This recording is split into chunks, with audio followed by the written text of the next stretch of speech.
Армысыздар, Ирбис телекомпаниясының эфирінде айтарым бар бағдарламасы студияда Альфия Омарова. Бүгінгі таңда Павлодар облысында қанша азамат жұмыссыз ретінде тіркелген. Бұл тарапта өңірде жұмыспен қамту бағдарламаларының тиімділігі қандай? Бүгін осы тақырыпта сөз қозғайтын боламыз. Сауалдарымызға жауап беруге Павлодар облысы жұмыспен қамтуды үйлестіру және әлеуметтік бағдарламалар басқарма басшысының орынбасары Нұрлан Бекежанов келіп отыр. Арнамыздан алыстамаңыздар. Сәлеметсіз бе, студиямызға қош келдіңіз. Сәлеметсіз бе. Жалпы қазіргі таңда бізде облыста қанша адам жұмыссыз ретінде тіркелген? Бұл тарапта қалалық аудандық жерлердегі статистикаға тоқтала кетсеңіз, сонымен қатар алдағы жылдармен салыстырған кезде бұл сандарда өсім бар ма? Жалпы енді 2025 жылдың басы мен 2026 жылдың басын салыстыратын болсақ, онда жаңағы біздің мансап орталықтарында тіркеуде тұрған адамдар саны бойынша салыстырсақ, онда 2025 жылдың басында 7000 адам бізде жұмыссыз ретінде тіркеуде тұрған еді. Ал биыл 2026 жылы осы көрсеткіш 25%-ға артып 9800 адамды құрап отыр. Яғни өткен жылмен салыстырғанда шағын көтерілді, жұмыссыздар саны өсті. Бұл тарапта жас мамандардың жұмыссыздық деңгейі байқалады ма? Жалпы жастар арасындағы жұмыссыздық деңгейі бізде бір қалыпты болып отыр. Ол 3,4%-ды құрайды облыс бойынша. Осы тарапта енді жалпы жұмыссыздық деңгейінен жастардың жұмыссыздық деңгейі төмен. Жалпы жұмыссыздық деңгейі 2025 жылдың 3-ші тоқсаны қорытындысы бойынша статистика органдарының мәліметтері бойынша 5,1% болған еді. Ол енді ол кезде республикалық деңгейден ол жоғары болып саналады. Оған енді әсер еткен бізде жаңағы жаздағы уақытша жұмыс орындары барлығы қыс басталғанмен азайды ғой. Сол себепті адамдар уақытша жұмыспен қамтылған адамдар қайрадан тіркеуге келді. Сол себепті бізде кішкене өсім көрінді. Алайда енді қазір жыл басынан қайрадан жұмыстар жандандырып жатыр. 4-ші тоқсанның қорытындысы бойынша бізде статистика жақсарады деп ойлаймыз.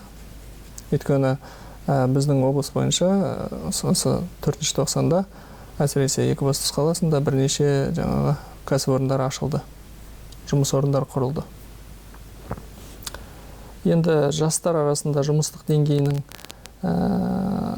орнықты, тұрақты болуына бір себеп болған, ол жаңағы біздің бағдарламалар, ол жастар практикасы. Жастар практикасына өткен жылы 1321 адам жолданды. Олар өздері енді жастар практикасын тоқтала кететін болсам, ол 12 айға дейінгі, 35 жасқа дейінгі жастар қатыса алады.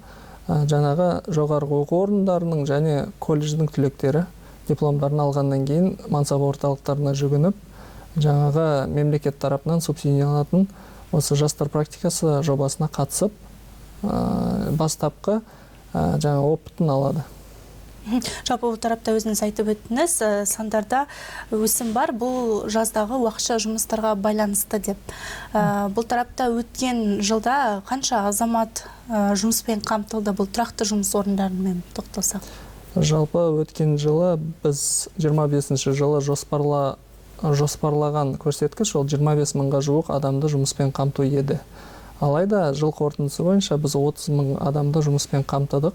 Оның ішінде 23400-ге жуығы ол тұрақты жұмыс орындарымен қамтылған адамдар. Яғни нарықтағы ашық бос жұмыс орындарына жіберілді және жаңадан ашылған кәсіпорындарға да жұмысқа орналастырылды. Ал уақытша жұмыс орындары жаңағы жаз кезінде күрделі жөндеу, жол жөндеу, жаңағы құрылыс жобаларына сол кезде мансап орталықта тұрған жұмыссыздарды біз жаңа мердігерлерге жолдаймыз. Олар жұмысқа алуға міндетті осындай адамдарды. Жалпы бұл тарапта өзіңіз айтып өттіңіз, қазіргі уақытта қолға алып жатырмыз. Өңірімізде жаңа кәсіпорындар ашылып жатыр, бұл өз кезегінде жаңа жұмыс орындарын құрып отыр деп. Жалпы қазір еңбек нарығындағы ахуал қандай, қай мамандар сұранысқа ие болып тұр? Жалпы жаңағы айтып өткендей, біздің Павлодар облысының еңбек нарығындағы жағдай тұрақты. жыл сайын шамамен 10 мыңға жуық жұмысшы тапшылығы бар. Бұл енді тапшылық жаңағы адамдардың зейнетке шығуы, немесе зейнетке шығуы, екінші жағы ол жаңа жұмыс орны құрылған кездегі пайда болатын тапшылық.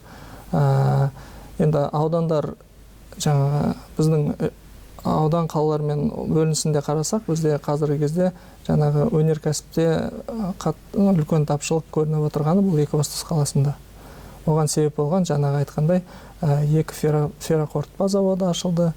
Содан кейін жаңағы темір жолға байланысты өнеркәсіптер ашылды. Сонда 300-ге жуық адам қазіргі уақытта енді керек болып отыр өнеркәсіпте. Сол ауылдық жерлерде енді біздің өзіміздің жаңа денсаулық сақтау саласындағы дәрігерлердің жоқтығы, узкий специалист дейміз ғой, сол кісілер. Және де мұғалімдардың арасында да ауылда ауылдық жерлердегі ең тапшы ол жаңағы ауыл шаруашылық саласында жұмыс істейтін мамандар. Олардың тапшылығы бар енді. Ол туралы жаңағы біздің шаруа қожалықтары да ол сұрақты көтеріп отырады.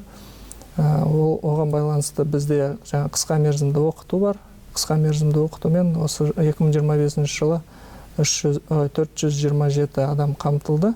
Соның ішінде орташа жартысынан көбі жаңағы ауыл шаруашылық мамандықтары бойынша тракторист, механизатор, сондай қысқа мерзімді дәнекерлеуші деген секілді. Жалпы бұл тарапта облыс тұрғындары жұмыспен қамту бағдарламалары туралы толық ақпаратты қайдан ала алады? Жұмыспен қамту мемлекет тарапынан бағдарламалар бойынша ең басты бізде жаңағы сыртқы экосистема дейміз. Ол біздің электрондық еңбек биржасы деп аталады, еңбек.kz сайтында.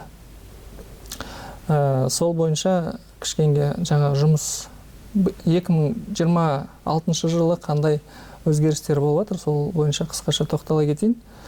Жалпы осы жылы бізде алғашқы жұмыс орны және ұрпақтар келісім шарты деген жобалары енді болмайды.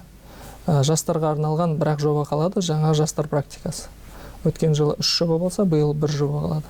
Сол бірінші жаңалық.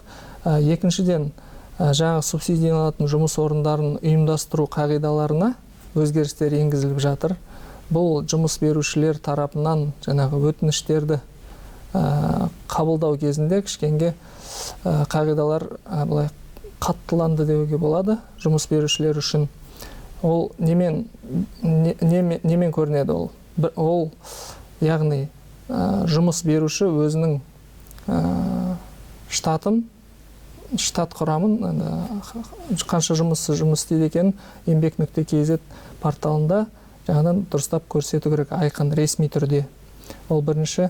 Екінші, ол мысалға қоғамдық жұмыс немесе жаңағы жастар практикасына өтініш берем десе, онда оған яғни штатында адам саны, жұмысшы саны ол кісі 10 адамды көрсетсе, ол 1 адамды ғана алады. Енді осы жылдан бастап.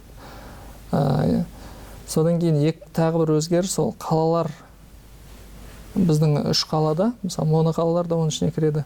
3 қалада енді осы жұмыс орындарына қатысуға мемлекеттік ұйымдар қатыса алмайды. Яғни тек жеке кәсіпкерлер, жеке кәсіпкерлер ғана қатыса алады, ондай жұмыс орындарын құра алады. Бұрын бізде енді мектептер, балабақшалар қатысатын болса, белсене биылдан бастап олар жаңа жұмыс орындарына өтініш бере алмайды. Ол тек ауылдық жерлерде ғана қолжетімді болып отыр. Содан кейін тағы бір айта кететін, ол жаңа күміс жас пен әлеуметтік жұмыс орындары жобалары. Жаңа айтып өткендей, мемлекеттік меншік нысанындағы жұмыс берушілер үшін енді қолжетімді емес. Сосын жаңағы енді жұмыс беруші өзінің өтінішін берген кезде, ол жұмыс берушіде жаңағы налоговый органдарда ешқандай қарыздар болмау керек. Яғни толық түрде қарызын мемлекет алдында өтеу керек, түгел налогтарын төлеу керек. Екіншіден жаңағы штатын көрсету керек толықтай ресми түрде. Үшіншіден өзінде жұмыс істеп жүрген адамдарда толық ресми жұмысқа орналастыру болу керек, яғни жаңағы зейнетақы жарналары болу керек, міндетті әлеуметтік сақтандыру болу керек, ол кісілерде ол штатын көрсеткен кезде соны бәрін міндетті түрде төлеу керек. Жалпы нарықтағы мониторингқа тоқталсақ, оның маңызы қандай? Нарық мониторингі бізде енді жаңағы айтып өткендей біздің сыртқы экосистема арқылы, ол электрондық еңбек биржасы арқылы жүргізіледі. Онда жаңағы еңбек кодексіне байланысты әр жұмыс беруші өзінің бос жұмыс орнын 5 күннің ішінде міндетті түрде мансап орталығына қағаз жүзінде немесе электрондық еңбек порталында жариялау керек бос жұмыс орындарын. Сол себепті бізде біріншіден мониторинг сол портал арқылы болады. Біз күнде келіп түсіп жатқан бос жұмыс орындар туралы мәліметтерді көріп отырамыз, оны талдаймыз. Екінші талдау кезінде біз енді статистика департаментінің мәліметтеріне де жұмысқа аламыз. Оннан біз жұмыссыздық деңгейін, жаңағы еңбек нарығында қанша жұмысшы, қанша адам жаңа өз-өзін жұмыспен қамтығандар осындай сандарды алып отырып, жалпы аналитика жасап қарап отырамыз жағдайды нарықтағы. Жалпы айтып өттіңіз ғой, жұмыссыздар бойынша сәл өсім бар деп. Алдағы осы жылға қандай жоспар бекітілді, жалпы қандай жұмыс орындары ашылып құрылады, қанша адам жұмыспен қамтылады, немесе қанша адам оқудан, қысқа мерзімді оқудан өтеді, осыған тоқтала кетсек? Жалпы бізде биыл облыс әкімі біздің жұмыспен қамту, өңірлік жұмыспен қамту картасын бекітті. Бұл картаға жаңағы айтып өткендей бүкіл құрылыс жұмыстары, жөндеу жұмыстары, жобалары барлығы кірді. Шамамен осы жылы 18 мыңға жуық адамды жұмыспен қамту жоспарланып отыр бүгінгі күні. Енді алдағы уақытта тағы да басқа жобалар іске асырылатын болса, ол да жаңағы жоспарға кіретін болады, және ұлғайтылады бұл жоспарлық көрсеткіш. Дегенмен жаңағы 18 мыңның ішінде 14 мыңы ол тұрақты жұмыс орнына жұмысқа орналастырамыз деп жоспарлап отырмыз. Субсидиялатын жұмыс орындары жалпы жаңағы өзінің қағидасы кішкене қаттыланды ғой, сол себепті оның жоспарлы көрсеткіштері де кішкене азайтылды министрлікпен. Биыл мысалға әлеуметтік жұмыс орны 1000 адам болса, 25 жылы биыл 550 адам жоспарланып отыр. Жастар практикасы 1321 адам болса, 26 жылы 885 адам жоспарланып отыр. Күміс жасқа 800-ге жуық адам 25 жылы қатысса, биыл жоспар бойынша 370-ге жуық адамды жоспарлап отырмыз. Ал қоғамдық жұмыстар сол 2000-ға жуық адам қалыпты қалдық, өткен жылғымен салыстырғанда бірдей болып отыр. Енді жалпы біздің жоспарларымыз осындай іске асырылады деп ойлаймын. Бұл тарапта өзіңіз айтып өттіңіз ғой, жастар практикасы деп, бұл тарапта демек студенттер бірінің дипломын қолға алғаннан кейін ғана барып, мансаптық орталықтарға барып тіркелуіне болады ма, әлде қазірден бастап мүмкін 3-2 курста оқып жүргендерде жұмыс орнын қарастыра бастайды ғой? Тәжірибе бойынша. Осы жерде жаңағы оқып жүрген студенттерге айтатын, бізде студент деген адамда, оқып жүрген студентте, оның студент деген әлеуметтік статусы болады. Ол бізде электрондық еңбек биржасында көрініп тұрады. Сол себепті олар сырттай оқыса да, толық оқыса да, оларды біз жастар практикасын жібере алмаймыз. Өйткені жастар практикасына жібергеннен бұрын ол кісіні міндетті түрде жұмыссыз ретінде ресми тіркеу керек. Оның студент деген статусы болса, оны біз жұмыссыз ретінде тіркей алмаймыз, оны жаңа электрондық база жібермейді. Сол себепті дипломын алғаннан кейін ғана бізге жүгінеді. Ол үшін жаңа мансап орталығына бару керек. Екінші, еңбек.kz электрондық еңбек биржасы арқылы, немесе еңбек.kz деген жаңа мобильдік қосымша бар. Сол арқылы тіркеліп, өзінің өтінішін қалдыруға болады. Ол демек бір жыл көлемінде ғана берілетін жұмыс қой, кейін сол жерде қалып әрі қарай жұмыс істеу мүмкін бе? Да, 12 айға беріледі. 12 айдан кейін өзін жақсы көрсетсе, жұмыс беруші міндетті түрде омен тұрақты жұмыс орнына аударып, жаңағы келісімшартқа келеді. Демек, жоғары оқу орны немесе орта білімді аяқтағаннан кейін міндетті түрде ең алдымен барып тіркелуі керек. Одан кейін ғана ол маман осы бағдарламаға қатыса алады. Міндетті түрде тіркелу керек жұмыссыз ретінде.